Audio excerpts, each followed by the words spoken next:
శ్రీ శాస్త్రి గారి ప్రియవచనాలు జనులకు విహిత వచనాలు జీవైక్యవాక్యం లక్ష్మీదేవి శాస్త్రి గార్ల దాంపత్యం ఒకే భావనతో పయనించే ఐక్యవాక్యం పలు సేవలలో ఉంటారు అనునిత్యం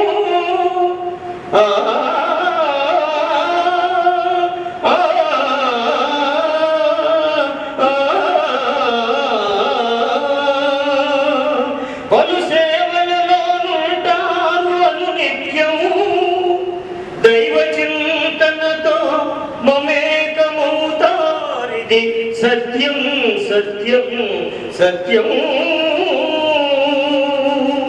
శ్రీ శాస్త్రి సేవా పీఠం స్వార్థానికి చెబుతోంది గుణపాఠం స్వార్థానికి చెబుతోంది గుణపాఠం. కార్యక్రమాన్ని నడిపించడానికి అధ్యక్ష స్థానం వహించడానికి విచ్చేసినటువంటి బ్రహ్మశ్రీ కాళనాథ భట్ట వెంకట శాస్త్రి గారికి స్వాగతం పలుకుతూ వారి గురించి 2 మాటలు. వారు ఇండియన్ ఎయిర్ ఫోర్స్లో పనిచేసి రిటైర్ అయ్యారు.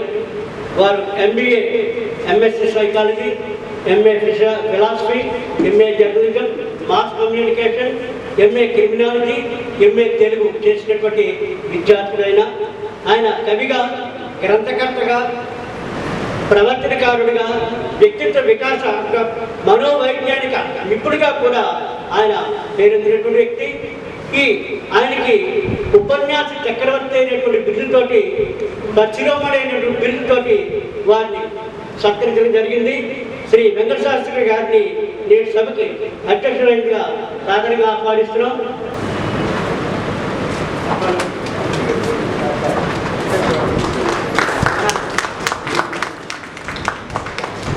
స్వామివారిని పరిచయించడం అంటే సూర్య భగవానుని చిన్న దీపంతో చూపిస్తూ అదిగో సూర్యుడు అన్నట్లే. ఎంత అమాయకమో నా బోటి వాడికి కూడా అంతే. అయినా నా వంతుగా నాకు తెలిసి చెప్పాలి కనుక వారి గురించి చెప్పడం ఒకరోజు కాదు, ఎన్ని రోజులైనా అసంపూర్తి అని చెప్పేసి నా అభిప్రాయం. ముందుగా వారి పాదపద్మాలకు ప్రణామం చేస్తూ ననరేణ వరేణ ప్రాప్తయేష విజ్ఞేయో బౌద్ధి చింత్యమాన అనన్య ప్రోక్తే గతిరత్న నాస్తి అనీయానాయ తథ్య మను ప్రణానా.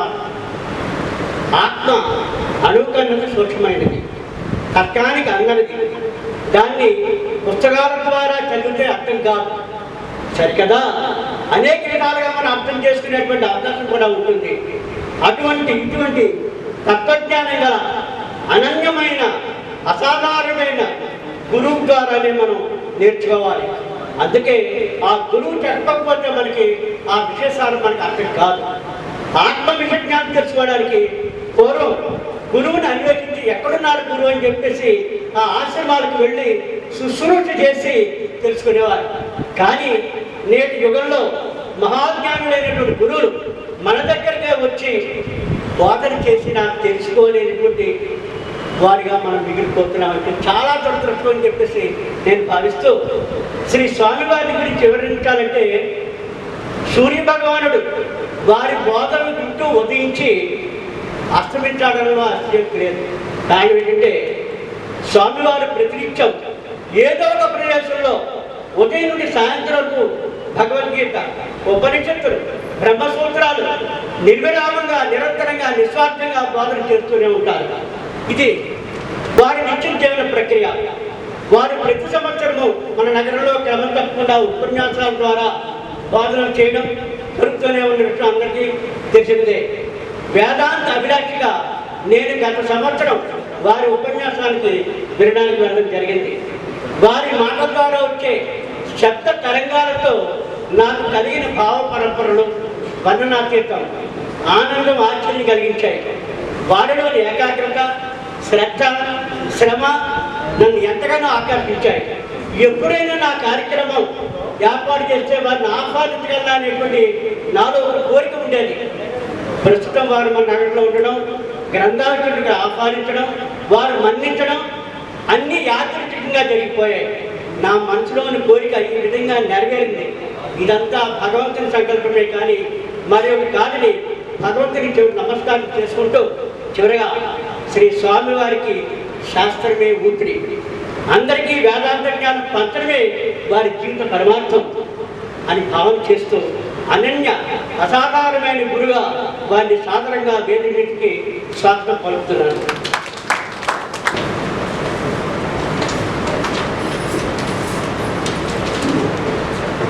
ఈనాటి కార్యక్రమానికి ముఖ్య అతిథిగా విచ్చేసినటువంటి లైన్ మున్నివేరు విశ్వేశ్వరరావు గారిని సాధారణంగా వేదికకి ఆహ్వానిస్తున్నాం. వెంకటరామలింగేశ్వర శర్మ గారికి ఒకే ఒక్క మాట చెప్పి వారిని వేదిక మీద ఆహ్వానిస్తా. కూచుమించారు అగ్రహారం అనేటప్పటికీ అందరికీ తెలిసింది అమలాపురం. మరి వారు అటువంటి కూచుమించి తిమ్మకవి, జగ్గకవి, వాసిరెడ్డి వెంకటాద్రి నాయుడు గారి సంవత్సరాల్లో కవులుగా పనిచేసినటువంటి వారు అమలాపురంలో అగ్రహారాన్ని పొందినటువంటి గొప్ప సంపన్న కుటుంబీకులైనటువంటి రాంబాబు గారు.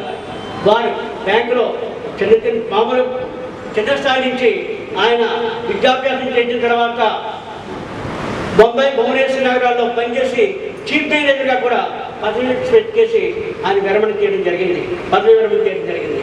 వారిని ఈ శర్మ గారు మరి మన సేవాభావంతో ఉండి అనేక సేవా కార్యక్రమాలు చేస్తూ వారి నాన్నగారు మీద ఉండేటువంటి ప్రేమ వల్ల వారి నాన్నగారు పనిచేసిన స్కూల్లో అలాగే ఎక్కడ పనిచేసిన అవన్నీ కూడా అన్ని జిల్లా పరిషత్ హై స్కూల్స్లో విద్యార్థులు ప్రోత్సహించే ఉద్దేశంతో 10,000 రూపాయలు ప్రతి సంవత్సరం ఇచ్చేటువంటి బాధ్యత ఇచ్చేటువంటి ఒక మంచి సంకల్పాన్ని కూడా ఏర్పాటు చేసి మంచి భావన కలిగినటువంటి ఆధ్యాత్మిక చరిత్రతో పాటు తర్వాత ఒక గ్రంథాన్ని రాయడం వేరు, ఆ గ్రంథంలో ఉన్న విషయాన్ని 10 మందికి తెలియజెప్పేటువంటి విషయం కూడా చాలా గొప్పదైనటువంటి విషయం అది.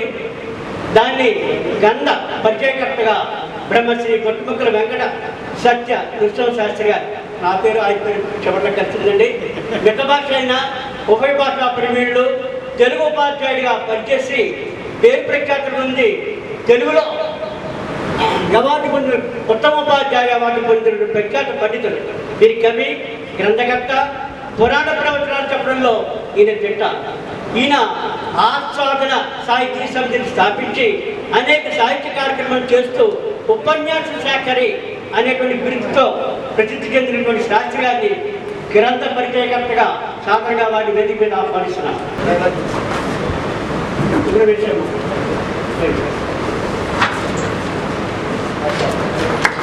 రాంబాబు గ్రంథ రచయిత చిరంజీవి పుట్ట కామేశ్వర, ఇతని గురించి కూడా చెప్పాలి. మర్రి వ్యక్తులు చాలా చిన్నదిగా ఉంటుంది, దాంట్లో చాలా మహావృక్షం ఉంటుంది, కానీ మనిషి కూడా కనపడ్డు కానీ అంతటి శక్తివంతుడు మా కృష్ణ కామేశ్వర. పుట్ట వెంకట నరసింహ శాస్త్రి కమల్ దంపతులకి అమలాపురంలో జన్మించడం జరిగింది. వీరి తండ్రి గారు ఉపాధ్యాయుడిగా పనిచేసి జూనియర్ కాలేజీలో తెలుగు లెక్చర్గా కూడా పనిచేయడం జరిగింది. వారు 3 పోస్ట్ గ్రాడ్యుయేట్ చేయడం, అనేక వేల పుస్తకాలు సేకరించి సొంతంగా ఒక పెద్ద లైబ్రరీని కూడా ఏర్పాటు చేసుకున్నటువంటి ఆ రోజుల్లో మహానుభావుడు చిరంజీవి కామేశ్వర వారి అమ్మమ్మ గారి దగ్గర పెరగడం, ఆమె దగ్గర ఈ పద్యాలు, శ్లోకాలు, భగవద్గీత అన్నీ కూడా నేర్చుకోవడం అనేది జరిగింది. కాకినాడలో సివిల్ డిప్లొమా చేసి చెన్నైలో ఏఎంఐ చేయడం జరిగింది. ప్రధానమైనది ఏంటంటే ఈ మధ్య చూస్తే మనం అనుకో 7 సార్లు హిమాలయ పర్వతారోహణ చేసి 2011లో పులిలోయలో 25 మందికి నాయకత్వం వహించి తర్ఫీదిచ్చినటువంటి ఘనుడు మన కామేశ్వర. ఇది కాకుండా తండ్రి నుండి ఆ రోజుల నుంచి కూడా నాణ్యాల శాఖ నాటికి అనేక దేశాల నుండి 6,000 నాణ్యాలను సేకరించి గిన్నిస్ బుక్ ఆఫ్ రికార్డ్ కూడా ఎక్కినటువంటి ఒక గొప్ప వ్యక్తి మన కామేశ్వర. 5 సంవత్సరాల సుదీర్ఘ కృషితో నిర్విరామంగా కృషి చేస్తూ శ్రీమద్ ఆంధ్ర మహాభారతము సరళవచనంలో 6 భాగాలుగా రచన చేసి అందించడం ద్వారా రచయితగా గొప్ప పేరు పొందారు.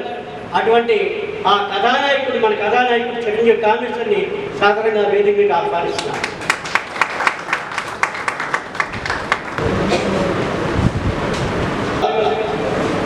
కార్యక్రమాన్ని ప్రారంభించేటప్పుడు మన ఇంట్లో కూడా దీపారాధన చేసి ప్రారంభిస్తాం. ముందుగా జ్యోతి ప్రజ్వలన చేసి కార్యక్రమాన్ని ప్రారంభిస్తాం. స్వామివారిని జ్యోతి ప్రజ్వలనకి ఆహ్వానిస్తాం. ఒకసారి ప్రసాదం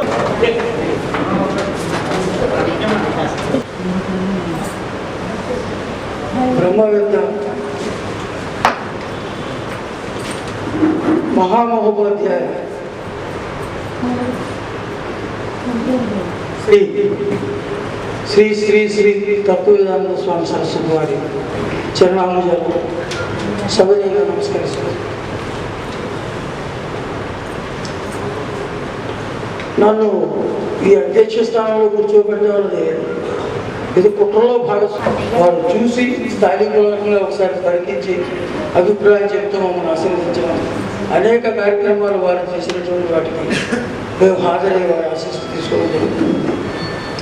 ఇది ఒక కుటుంబ కార్యక్రమంలో ఉన్నది తప్ప వేరే సభ లేదు. ఎందుచేతంటే ప్రభాకర్ శాస్త్రి గారిని కూడా ఆప్యాయంగా నేను బాబాయ్ గారిని పెంచుకుంటాను.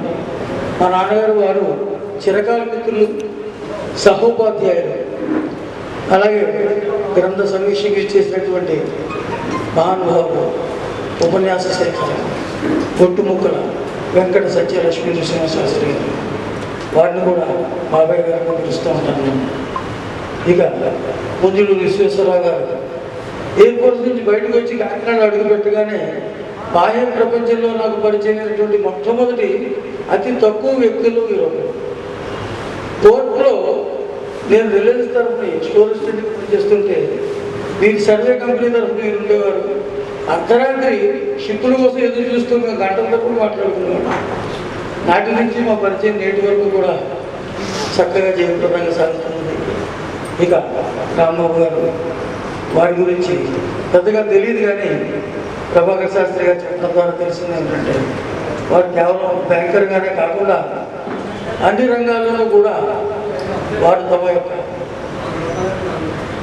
పరిచయాన్ని ఉంచుకోవడమే కాకుండా ప్రోత్సహిస్తూ ఉంటారు. చివరగా కామేశ్వర గారు చూడడానికి ఆయన చాలా సామాన్యంగా ఏమి ఎరగనట్టుగా కనబడుతున్నారు, కానీ వారి గురించి విన్నప్పుడు తెలుసుకున్నప్పుడు మాత్రం శరీరం పొలుగురిస్తుంది.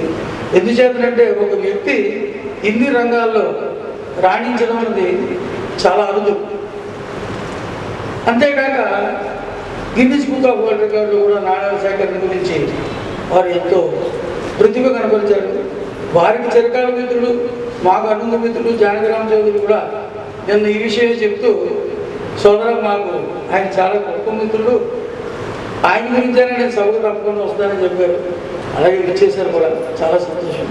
వేదిక ముందున్నటువంటి ఎందరో మహానుభావులు, ముఖ్యంగా నాన్నగారిని ఆప్యాయంగా పిలుచుకుంటూ ఉంటాను. రాణి దీక్షితులు గారు కూడా ఉన్నారు.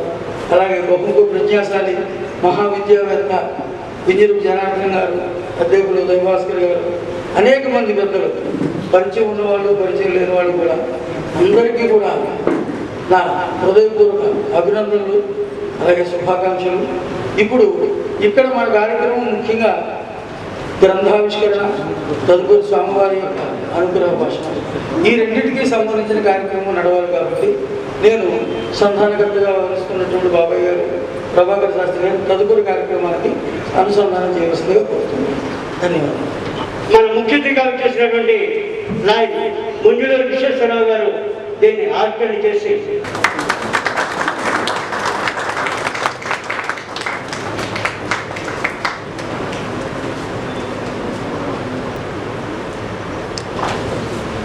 ఎవరైతే స్వీకరించేటువంటి రాంబాబు గారు ఉన్నారో కనీసం స్వామివారిని వారి చేతుల మీదుగా కృతి స్వీకరణ చేయించవలసిగా కోరుతున్నాం. తీసుకోండి సార్.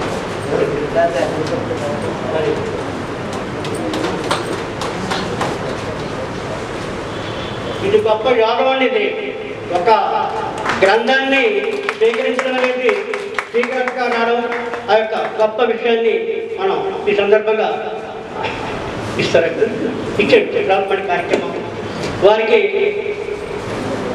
గ్రంథకర్త సాధారణంగా వారిని సత్కరించేటువంటి కార్యక్రమం ఇప్పుడు ఎలా చూడండి.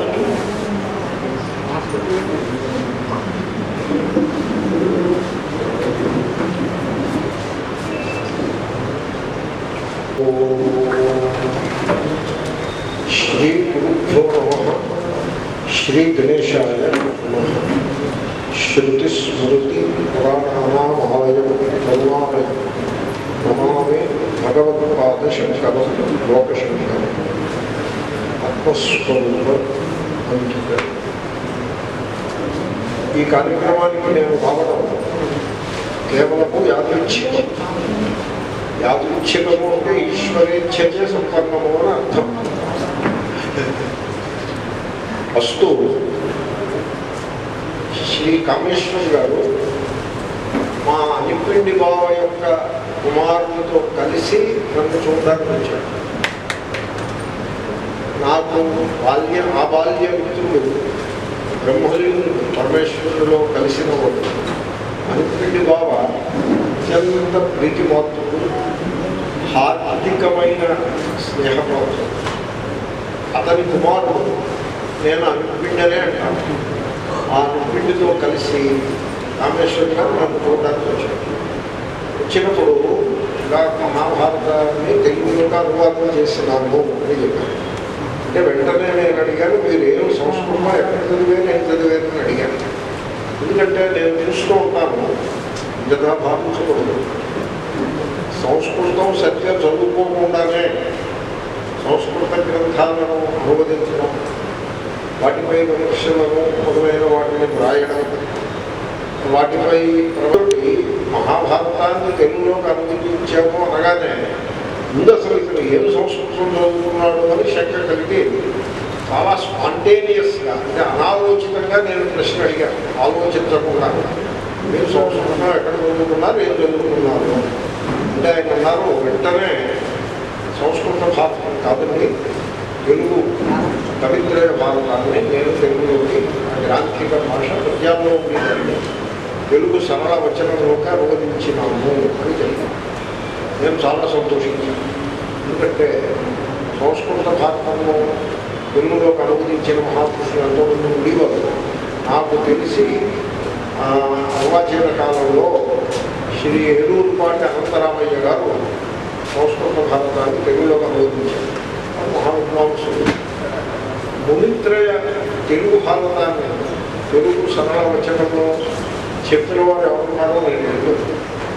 అది చాలా చక్కటి ప్రక్రియ అని నాకు అనిపించింది. ఎందుకంటే ఈ రోజుల్లో నన్నయ తిక్కన కవిత్వాలను ఎర్రాపనగడ పద్యములను చదివి అర్థం చేసుకునేంత పరిస్థితి కనపడదు. అది అనుకూలం కూడా కాదు, ఆ కాలానికి అది చెందినది.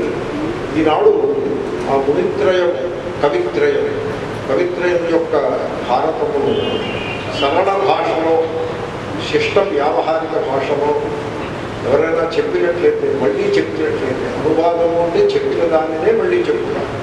అలా చేసినట్లయితే చాలామందికి ఉపయోగపడుతుంది. కనుక అటువంటి ఒక ప్రయత్నాన్ని ఈ కామేశ్వర్ గారు చేయడము నాకు ఆ మాటను విన్న వెంటనే ఉల్లాసంగా అనిపించింది. సరే, నాకు ఒక పుస్తకం ఇవ్వండి, నేను చూసిన తర్వాత కానీ కార్యక్రమానికి రాజాలను కోరాను. ఎందుకంటే పుస్తకం చూడకుండా మనిషిని చూసి కార్యక్రమానికి రావడం నాకు అంత ఉత్సాహం లేదు. నేను పెద్ద కార్యక్రమాలు కూడా ఎక్కడికి వెళ్ళేది తక్కువ. ఇందులో ఎండలు కూడా ఎక్కువగా ఉంటాయి. నాకు కొంచెం నవత కూడా కలదు. ఇయ్యాక నేను రావాలని అనుకోలేదు. కానీ మీరు పుస్తకంగా నాకు ఇస్తే చూసి నేను నా అభిప్రాయాన్ని చెప్తాను. మీకు 5 నిమిషాల్లో చెప్తాను. ఎందుకంటే నాకు స్పీడ్ రీడింగ్ అనే ఒక అలవాటు. నేను వేగంగా అనేక పేజీలను చాలా తక్కువ సమయంలో చదివే అభ్యాసం కలదు. విద్యార్థులు నేను మీకు పుస్తకం ఇస్తే చెప్తాను. అంటే నేను వెంటనే తీసుకొచ్చి ఇస్తానని అన్నారు ఆయన. అంటే నేను ఖరీదిచ్చి పుస్తకం తీసుకుంటాను, ఖరీదు ఇవ్వకుండా నేను పుస్తకం తీసుకుంటాను అని. అంటే సరే, మొత్తం 5 వాల్యూలు తీసుకొచ్చాను. నేను ఖరీదిచ్చి పుస్తకం తీసుకున్నాను. ఈ మాట మీకు ఎందుకు చెప్పారంటే మీరందరూ ఆ పని చేయాలని నా కోరిక. ఖరీదు ఇవ్వకుండా ఉచితంగా మీరు తీసుకోవద్దు. ఆయన ఉచితంగా ఇచ్చినా కూడా తీసుకోవద్దు. నేను గత 2-3 రోజుల నుంచి ఆ పుస్తకాన్ని అప్పుడప్పుడు చదువుతూ వచ్చాను. ఆయన ఉండగానే 2 పేజీలు చదివి నేను చాలా సంతోషించాను. స్థానికులకు న్యాయంగా నేను ఒక్కరుగా మరొక్కర్లేదు. ఈ వాటిని చూడగానే సో ఆ గుణము తెలుస్తుంది. ఆ రచన యొక్క పరిమళము నాకు అనుభవానికి వచ్చినది. ఈయన చాలా చక్కగా రచన చేశారు అనే భావన సుమారు 5 నిమిషాల లోపు నాకు కలిగి, సరే నేను వస్తాను ఈ కార్యక్రమానికి అని నేను చెప్తున్నాను. నేను ఆలోచించుకుని ప్రణాళికాబద్ధంగా వస్తాను అని అనలేదు. రాననే చెప్పాలని అనుకున్నాను, కానీ నోట్లోంచి వస్తాను అనే మాట ఊడిపడింది. ఈశ్వరుడే అలా పంపించేమేమో అని అనుకుంటున్నాను. సరే, ఇంకా మాట అయితే వస్తాను అని అనడం అయినది కనుక ఇక కర్తవ్యము సభకు వచ్చుటయే అనే ఉద్దేశంతో నేను సభకి వచ్చినాను. అనువాదము కొంచెం కఠినమైన ప్రక్రియ. బాణము వేయబడిన బాణమును, అంటే టార్గెట్లో ఫిట్ అయి ఉన్నటువంటి బాణమును పైకి లాగి మళ్ళీ అదే బాణాన్ని సంధించి సరిగ్గా మళ్ళీ అదే స్పాట్లో తగిలిట్లా దాన్ని ప్రయోగించాల్సి ఉంటుంది. అది చాలా కష్టం. కాబట్టి ఒరిజినల్ రచనకి ఎటువంటి సృజనాత్మకత, క్రియేటివ్ ఇంటెలిజెన్స్ అవసరమో, అనువాదంలో కూడా అటువంటి క్రియేటివ్ ఇంటెలిజెన్స్ ఆవశ్యకము. కనుక ఈ రచయితకు అటువంటి సృజనాత్మకమైన విజ్ఞానం కలదు అని నాకు ఈ రచనను చూసినప్పుడు అనిపించింది. తర్వాత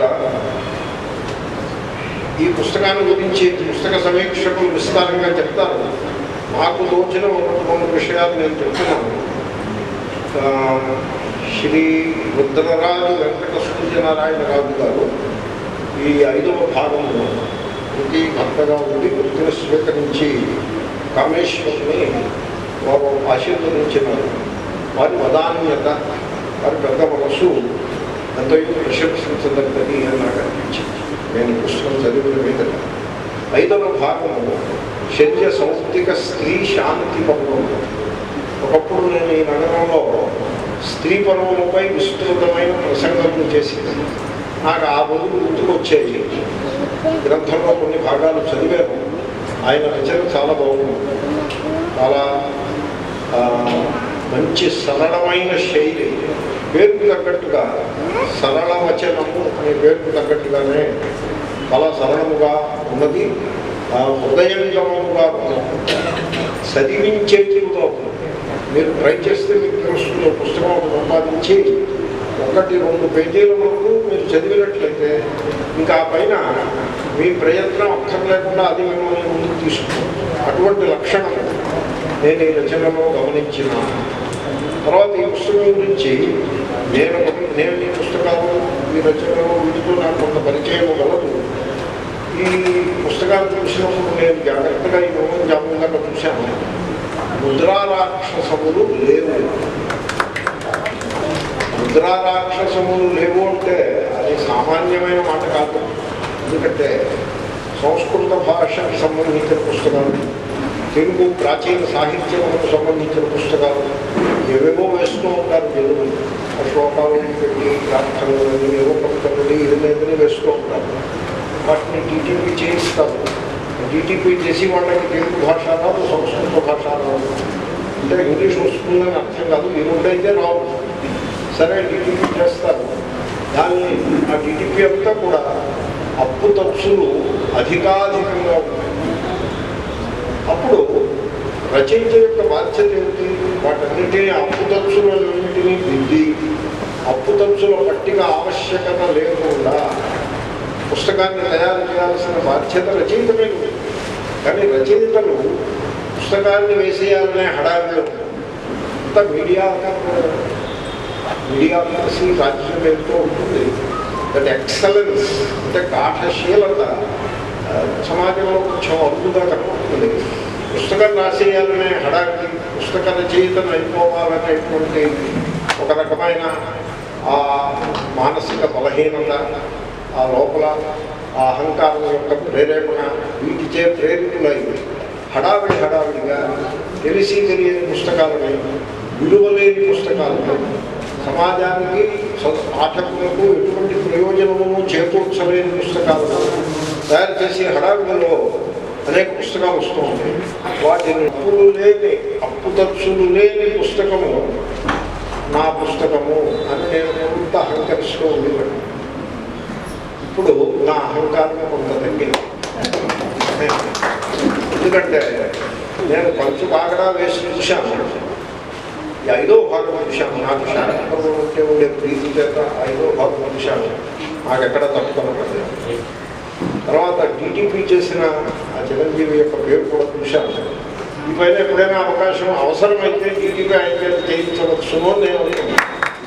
నాకు అవసరం ఉండదు, ఎందుకంటే నేనే DTP చేసుకుంటూ ఉంటాను. ఒకవేళ అవసరం ఉంటే మాత్రం అతని చేత DTP చేయించవచ్చు, చాలా సమర్థంగా అనిపించింది.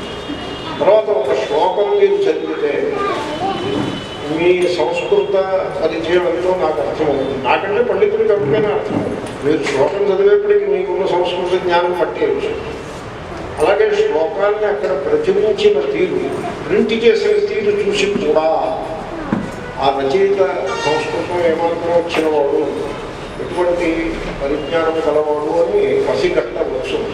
నేను ఇక్కడ ప్రార్థనా శ్లోకాలు చూశాను, విష్ణుదేవ ఇష్టదేవతా స్తుతి శ్లోకాలు చూశాను. చాలా నిర్దుష్టంగా ఉన్నాయి. అంటే పండితులు పరిష్కరించారనైనా చెప్పాలి, లేక రామేశ్వర్ చక్కటి పరిజ్ఞానం కలవాడనైనా చెప్పాలి. తెలుగు భాష మాత్రమే కాక సంస్కృత భాష యొక్క ప్రింట్ చేసిన తీరు ఎంతో ముచ్చటను కలిగించింది. తర్వాత రచనా శైలి చాలా సరళంగా ప్రీతికరంగా ఉన్నదని, దానంతటా అది చర్చించేదిగా ఉన్నది అని నేను ముందు చెప్పాను. నేను అతిశయోక్తి చెప్పుటం లేదు, నా మనస్సులో హృదయంలో కలిగిన భావననే మీ ముందు ఉంచుతున్నాను. ఇక ఎక్కువసేపు మాట్లాడి మిమ్మల్ని ఇబ్బంది పెట్టడం నా అభిప్రాయం కాదు. ఇంకొక మాట చెప్పి వదిలేస్తాను. అదేమంటే మహాభారతం ఇంట్లో ఉంటే అది మంచిది కాదేమో అని అటువంటి అంధవిశ్వాసము మీకు ఉన్నదా? ఏదేమో అనుకుంటున్నాను. అటువంటి అంధవిశ్వాసము గల జనులు కూడా ఉన్నారా భారతదేశంలో? ఉండరేమో నేను అనుకుంటున్నాను. ఒకవేళ ఏ కారణం చేతనైనా అటువంటి అంధవిశ్వాసం ఉన్నట్లయితే మీరు దానిని వెంటనే తుడిచి మీరు మహాభారతము రామాయణము ఇంట్లో లేకపోతే ఆ 2 గ్రంథములు లేకుండా భారతీయతయే లేదు. మనం భారతీయులమని చెప్పుకోవాలంటే కేవలము రామాయణ మహాభారతములే మన సాహిత్య సంస్కృతులకు, మన అధ్యాత్మ శాస్త్రములకు, మన మనుగడకు, భారతీయులుగా మన జీవనమునకు మూలస్తంభములు అయిన ఈ 2 గ్రంథములు ఇంట్లో ఉండటము ఇంటికి శోభయే కానీ ఇంటికి అది ఆపద కాదు, ఆపదలు తెచ్చేది కాదు. అటువంటి అంధవిశ్వాసం ఎవరైనా కలిగి ఉన్నట్లయితే ఇక నేనేమి చెప్పగలను? అటువంటి అంధవిశ్వాసాన్ని మీరు పెట్టుకోకండి. మీరు మహాభారతం, సంస్కృత మహాభారతం చదివి ఆ 1,00,000 శ్లోకాలను చదివి ఆ శ్లోకాలను మీరు అర్థం చేసుకుంటారని నేను అనుకోను. చాలామంది ఎక్కడైనా అపవాదములు ఉండవచ్చు కాక మీరు అంత పని చేయగలుగుతారని నేను అనుకోను. తెలుగు మహాభారతం కవిత్రయం వారికి మీరు చదవగలుగుతారని కూడా నేను అనుకోను. నా మటుకి నాకే నా వల్లయే కాదు తెలుగు మహాభారతం. ఈ సరళవచన మహాభారతాన్ని మీరందరూ స్వీకరించి ధనమిచ్చి చక్కగా ఒక సంఖ్య కొనుక్కుని మీరు చదివి మీ అందరి గృహంలోని ఇతర సభ్యుల చేత కూడా చదివించి ఇంట్లో ఒక సెట్ పెట్టుకుని ఆ విధంగా మీరు కృతార్థులు పడు రచయితను ప్రోత్సహించుడు అని నేను కోరుతున్నాను. నేను నా ఇచ్చే ఏ కార్యక్రమాన్ని చేసి అలవాటు నాకు లేదు. జరిగే కార్యక్రమాలన్నీ పరేచ్ఛచే జరుగుతాయే, ఈశ్వరేచ్ఛ లేక పరేచ్ఛచే సంపన్నమవుతాయే కానీ స్వేచ్ఛచే సంపన్నమయ్యే కార్యక్రమాలు ఏం లేవు. కానీ ఒక్క అపవాదం, నేను పుస్తకావిష్కరణ కార్యక్రమాన్ని మాత్రం నా ప్రేరణతో నేను ఉత్సాహంగా ప్రోత్సహించి మిత్రులను ఎంకరేజ్ చేసి ఆ ఒక్క కార్యక్రమాన్ని మాత్రం నేను వెనకుండా నడిపిస్తూ ఉంటాను. ఎందుకంటే రచయితకి పుస్తకం ఆవిష్కరించబడినప్పుడు ఒక విలక్షణమైన అనుభూతి కలుగుతుంది, ఒక ఆనందానుభవం కలుగుతుంది. అది డబ్బించుకునేది కాదు, అది కేవలము అనుభవైక వేద్యము. ఈ పూట ఈ సందర్భంలో అటువంటి అనుభవైక వేద్యమైన ఆనందానుభూతి మన కామేశ్వరికి కలుగుతూ ఉంటుందని నేను ఆశిస్తూ ఉంటాను. చాలా చక్కటి రచనను అందజేశారు. నేను చాలా హైలీ రికమెండ్ చేస్తున్నటువంటి గ్రంథము. నేను ఈ విధంగా ఏ గ్రంథాల నుంచి ప్రచారం చేయడం కానీ రికమెండ్ చేయడం కానీ నేను చేయలేదు. పూర్వ గ్రంథాలు చూస్తూ ఉండడం, తెరవ దండం పెట్టి పక్కన పెడుతూ ఉండడం అని ఇది మాత్రం చాలా బాగున్నది. ఆయనకు లలితానువాద చతుర అనే ఒక బిరుదాన్ని ఎవరో ఇచ్చి ఉన్నారు. ఆ బిరుదు ఇచ్చిన వారు మంచి గుణజ్ఞులు, గుణమును గుర్తుపట్టే స్వభావము కలిగి మంచి విద్వాంసులై ఉండాలి. అటువంటి బిరుదును ఆయనకి ఇవ్వగలగడం, ఆ బిరుదుకు ఆయన అన్ని విధములా తగి ఉన్నవారు. ఈ రచన ఈ 6 భాగాలుగా అయినది. 6వ భాగం పూర్తయినట్లున్నది. పూర్తయింది. ఆయన ఎన్ని కాపీలు వేసారా అని నేను చూశాను. ఎందుకంటే పుస్తక రచన అనే దాంట్లో నాకు కొంత అనుభవము గలదు. నాకు నెంబర్ వేయలేదు. చాలా తెలివితేటలుగా ఎన్ని కాపీలు వేయలేదో వాళ్ళు తెలుసు చేయలేదు. 1000 కాపీలు వేసుకుంటారని నేను అనుకున్నాను. సో ఈ 1000 కాపీలు అయిపోయి నెక్స్ట్ టైం 2వ ముద్రణ వచ్చేటప్పటికి మీరేం చేయాల్సి ఉంటుందంటే 6 వాల్యూమ్స్ని కొంచెం సైజు పెంచి A4 సైజు పెంచి 2 వాల్యూమ్స్ కింద వేయాల్సి ఉంటుంది. వేసినట్లయితే అప్పుడు పాఠకులకు మరింత తేలికవుతుంది. మీకు కూడా వితరణ తేలికవుతుంది. 6 వాల్యూమ్స్ని వితరణ చేయడం అంటే చాలా క్లమ్జీగా ఉంటుంది. వేరే 2 వాల్యూమ్స్ అంటే కాంపాక్ట్గా ఉంటుంది. కాబట్టి నేను అనుభవంతో చెప్తున్నాను కనుక ఆ విధంగా చేయలేదు. మీరు తొందరలో 2 వాల్యూమ్స్ కింద తీసుకొస్తారని మీ అనువాద శైలి చాలా బాగున్నది. బహుశా మీరు స్వతంత్ర రచనలు చేసే సామర్థ్యం కూడా కలిగిన వారే అయి ఉంటారు. మీరు మరింత ఉత్సాహంగా ఈ సాహిత్య యజ్ఞంలో ముందుకు సాగుతారని నేను ఆశిస్తూ ఆ పరమేశ్వరుడు మీకు సకల సుఖములను కలుగు లేని దాకా కుటుంబములకు అని ప్రార్థిస్తూ నేను నిర్వహిస్తున్నాను.